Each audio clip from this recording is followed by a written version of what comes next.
Hola amigos, seguimos profundizando en nuestra fe, seguimos meditando sobre el credo. La semana pasada hemos hablado de la historicidad de Jesucristo, un punto fundamental en nuestra fe. Si cedemos, si empezamos a dudar sobre la historicidad de los evangelios, se ha acabado todo.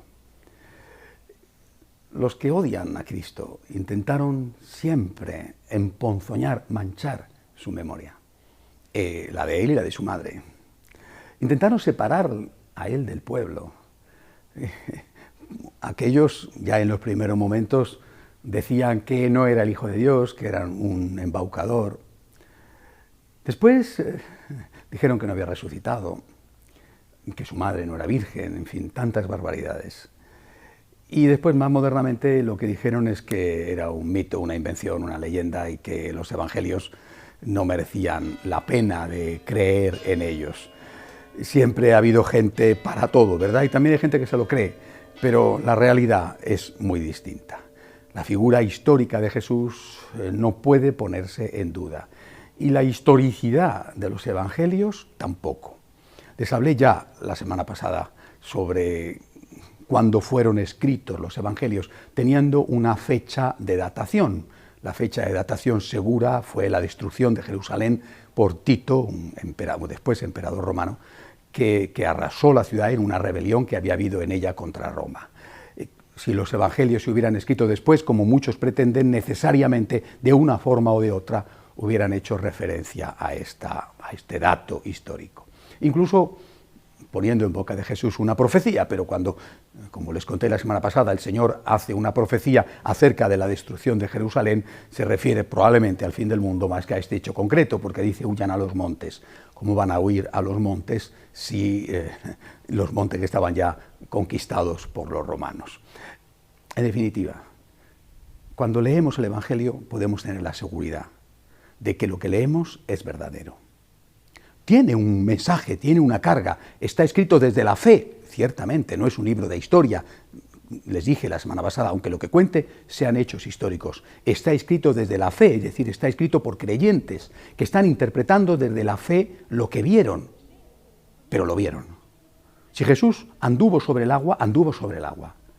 Y ellos no dicen, fue un acontecimiento sin más. Ellos sacan una lección de fe, sacan una enseñanza, pero Jesús anduvo sobre el agua. Si Cristo murió, Cristo murió, y ellos sacan una lección de fe. Si Cristo resucitó, resucitó, ellos sacan una lección de fe, pero el hecho histórico ocurrió. Esto, repito, para nosotros es fundamental porque si no, no podemos avanzar.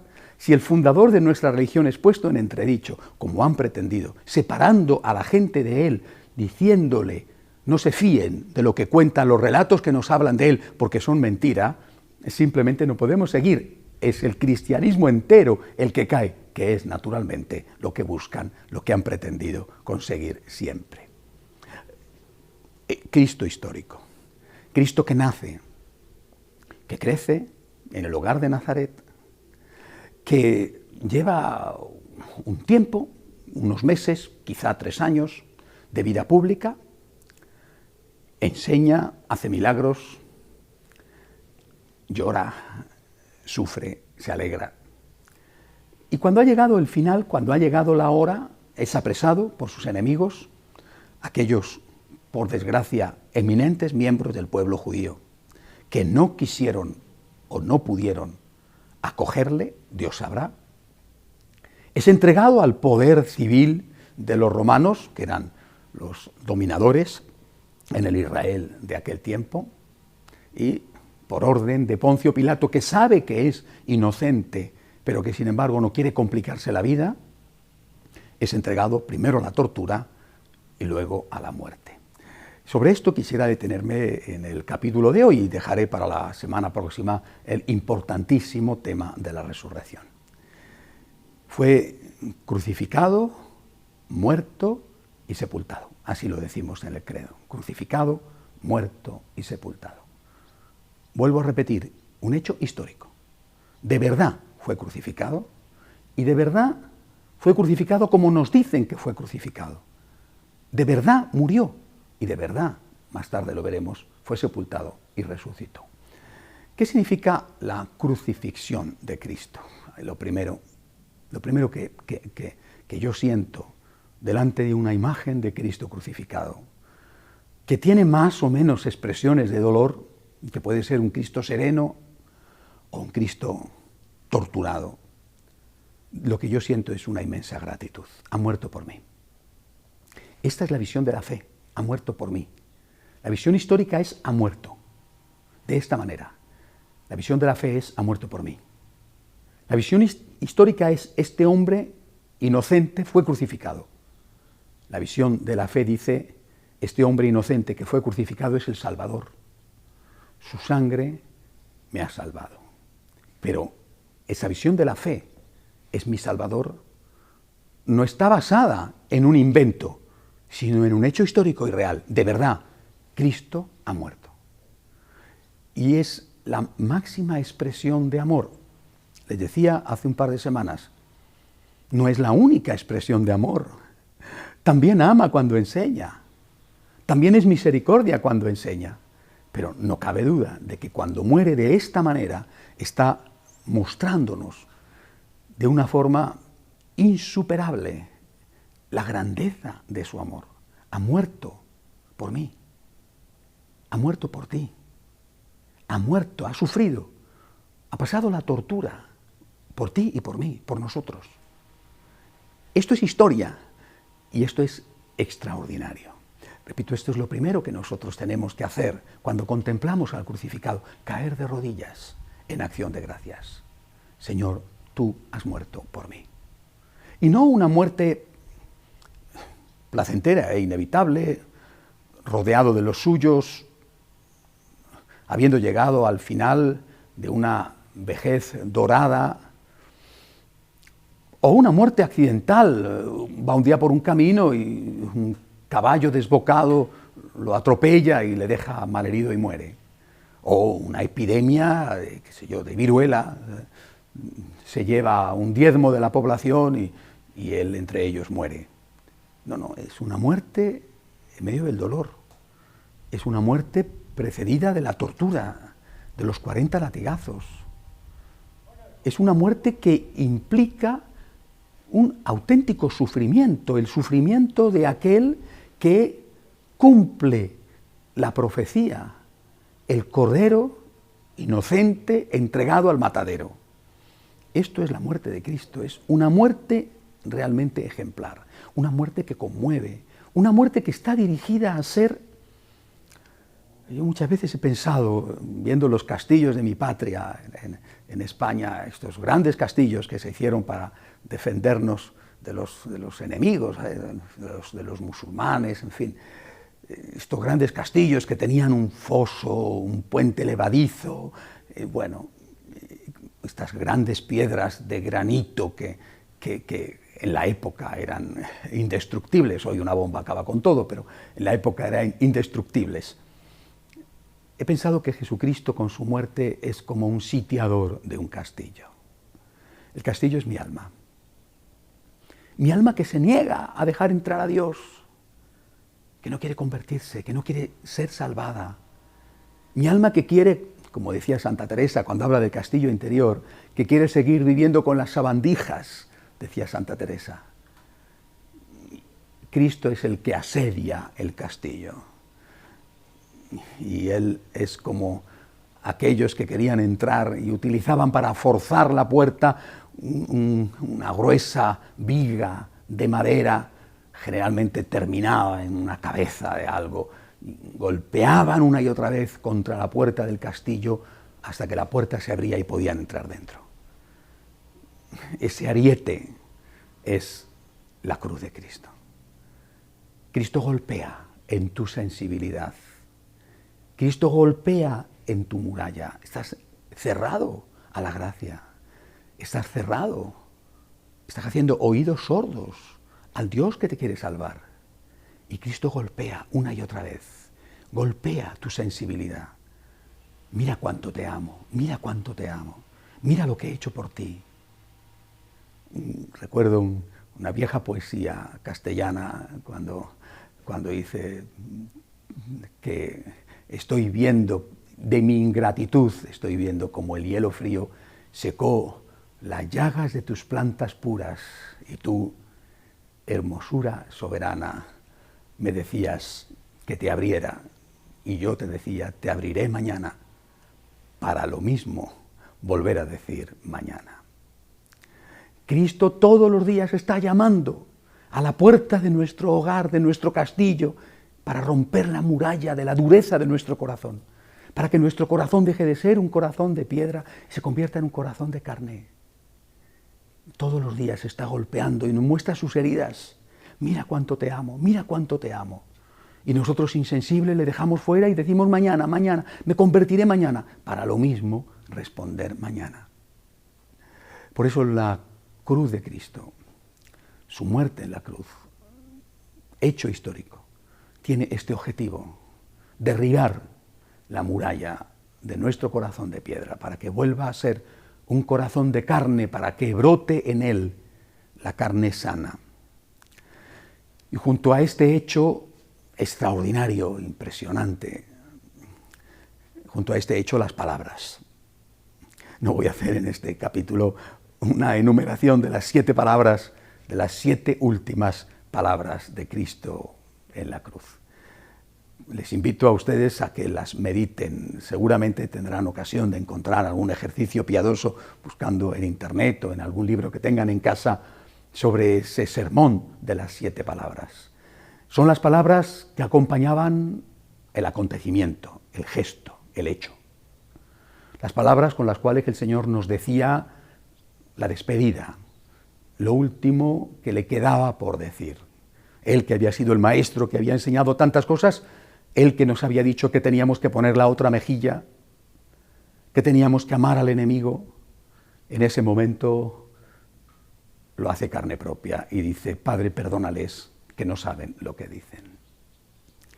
Él que nos había dicho que no tuviéramos miedo, que había vida eterna, en ese momento se dirige a aquel ladrón arrepentido, al que la tradición llama el buen ladrón, San Dimas, el primer santo canonizado y canonizado por el propio Cristo, y le dice, te aseguro, hoy estarás conmigo en el paraíso. No era una hora para mentir, ni para engañar a un público que no existía. Él que se había despojado de todo y que había visto cómo echaban a suertes su túnica hecha por su madre, se desprende de lo único que de verdad le quedaba y quizá de lo único que le importaba aparte de su padre, y nos deja a su Santísima Madre como Madre nuestra cuando se la entrega a Juan diciendo, ahí tienes a tu madre. Y a ella nos pone bajo su cuidado cuando le dice, refiriéndose a Juan, que nos representa a todos, ahí tienes a tu hijo.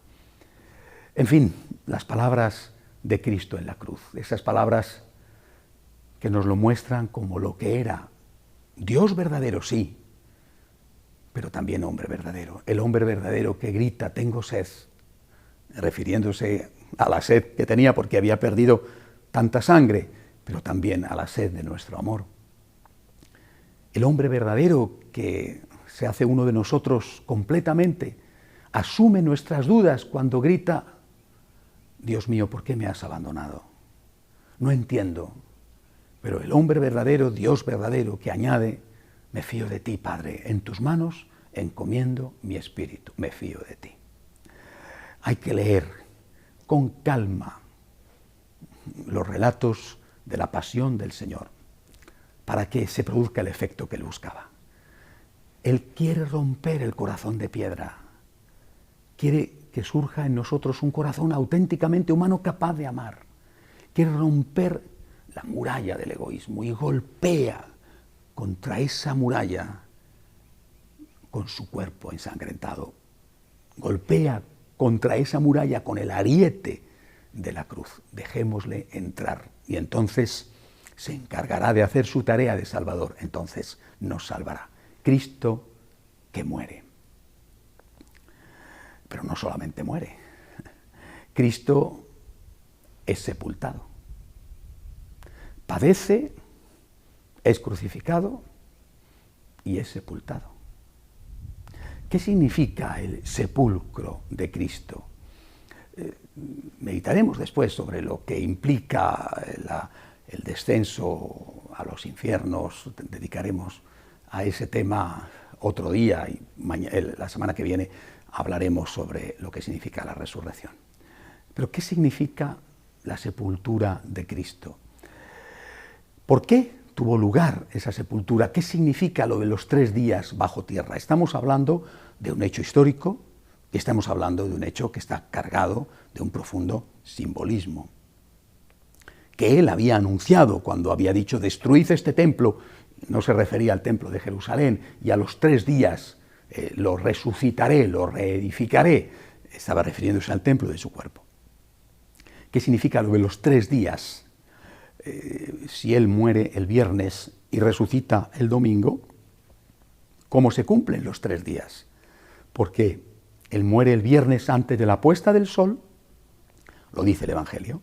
Los judíos cuentan el día desde la puesta del sol, no desde las 12 de la noche como lo contamos nosotros. Por lo tanto, el sábado empieza con la puesta de sol del viernes. Él muere el viernes antes de la puesta del sol, un día, aunque sean unas horas.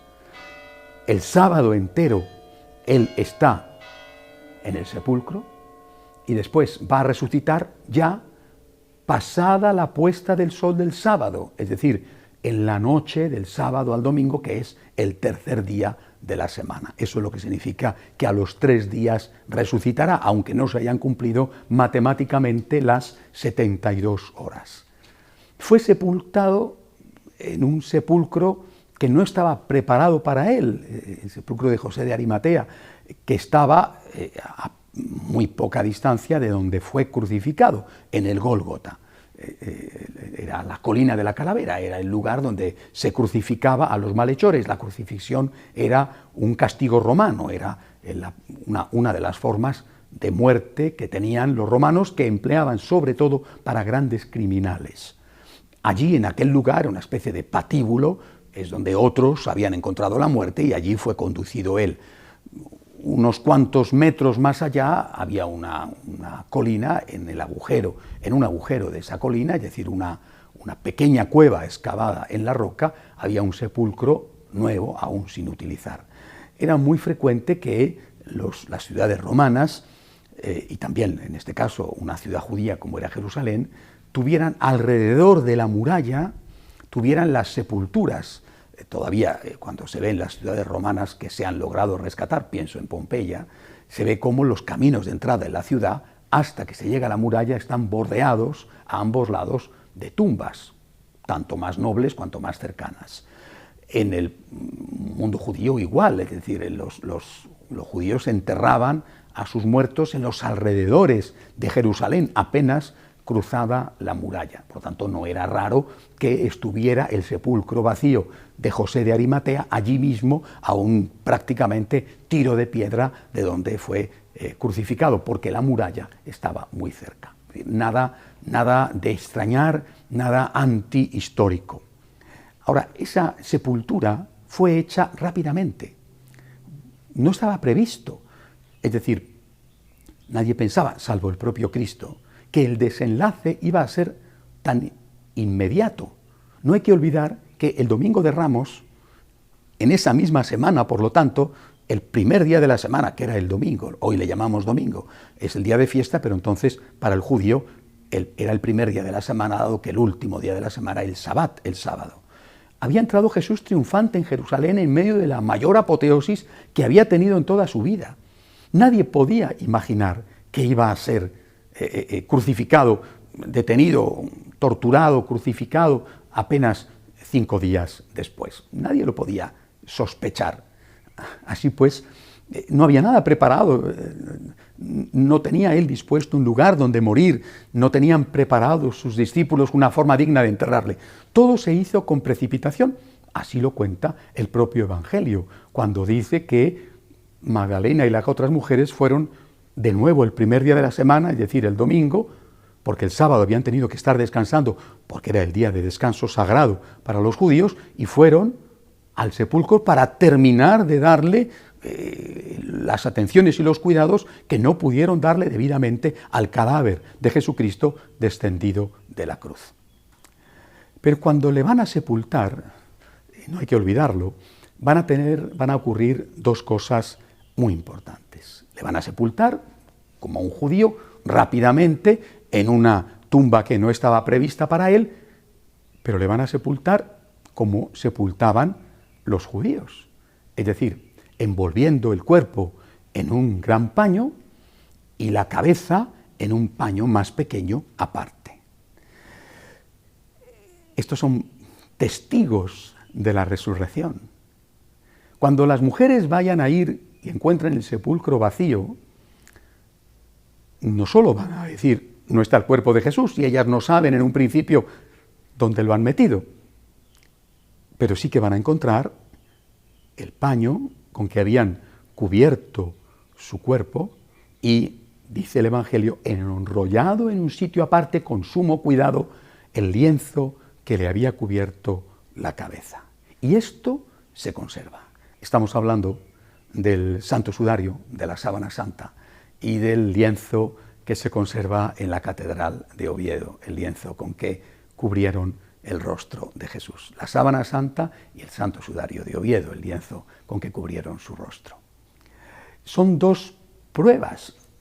Naturalmente, hablaré de la resurrección la semana que viene con más detenimiento y diré cuáles son las verdaderas pruebas, las definitivas. Pero estas son dos pruebas de la resurrección. ¿A qué venía el dejarlo allí si él se escapa o si vienen a buscarle y a dejarlo con sumo cuidado?